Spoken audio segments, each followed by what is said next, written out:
अरे ये क्या सिमरन, तुम दहेज में 4 एसी ही लेकर आ गई। भला गांव में एसी की क्या जरूरत है? दीदी, आप शुरू से ही गांव में रह रही हैं, पर मैं आपकी तरह गवार नहीं। शुरू से शहर में रहती आई हूँ और मुझे 4 एसी में सोने की आदत है। इसीलिए मैं अपने साथ दहेज में 4 एसी ही लेकर आई हूँ, क्योंकि दिवाकर ने मुझे पहले ही बता दिया था कि आप लोगों के पास एसी नहीं है। कोई बात नहीं बहू, हम समझ सकते हैं। मैं अभी दिवाकर को बोल देती हूँ एसी वाले से बात कर ले। इतना बोलकर आशा वहां से चली जाती और दिवाकर एसी वाले से बात कर लेता है। अगले ही दिन एसी वाला आकर सिमरन के कमरे में चारों एसी लगाकर चला जाता है। ऐसे ही कुछ दिन बीत जाते हैं और जहां सिमरन अपने कमरे में एसी की ठंडी हवा खा रही होती है तो वहीं सुमन भी मौका मिलते ही खेत चली जाया करती। ऐसे ही एक दिन, माँ जी सिमरन, देखिए ना, आज का मौसम कितना अच्छा हो रहा है। मैं पापा जी को सब्जी के खेतों में खाना देने के लिए जा रही थी। मैं तो कहती हूँ कि आज आप दोनों भी मेरे साथ चलिए, घंटे 2 घंटे वहीं बिता कर आएंगे। मुझे कोई शौक नहीं है इस गर्मी में बाहर जाने का। आप जाओ, मैं अपने कमरे में ही सो लूंगी। कोई बात नहीं बड़ी बहू, मैं चलती हूँ तेरे साथ। गंवारपन की भी हद होती है।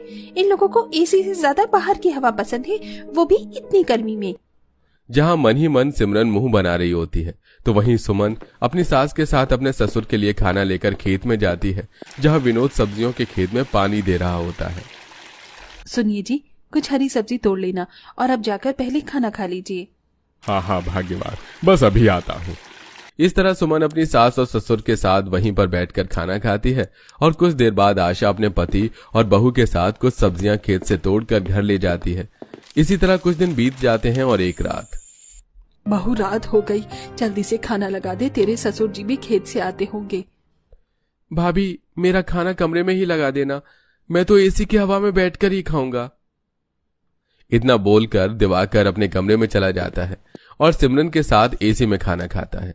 और कुछ देर बाद एक बार फिर सुमन सबसे बोलती है, ये लो देवरानी जी, फिर से लाइट चली गई। अब क्या फायदा कमरे में खाना खाने का।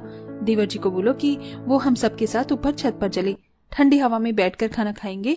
और मैं तो आज छत पर ही सोऊंगी। आप भी कभी छत पर सोकर देखो, बहुत अच्छा लगता है। दीदी, मैंने घर में एसी इसलिए नहीं लगवाई ताकि मैं गवारों की तरह छत पर सो। आपको पसंद है, आप सो जाओ। इतना बोलकर सिमरन खाना लेकर बाहर जाती है, पर सुमन अपनी देवरानी की बातों को दिल पर नहीं लेती और सभी लोग मोमबत्ती जलाकर छत पर खाना खाते हैं। घर में लाइट नहीं है, पर देखा, हमारा कमरा अब भी ठंडा है। पर इन लोगों को क्या, इन गवारों को तो आदत है खुले आसमान के नीचे सोने और खाने की। क्या सिमरन, तुम भी ना? अब उन्हें पसंद है खुले में सोना, छोड़ो ना उन्हें। दिवाकर की बातें सुन सिमरन मुंह बना लेती है। अब इसी तरह कुछ दिन बीत जाते हैं और एक शाम फिर से लाइट चली जाती है।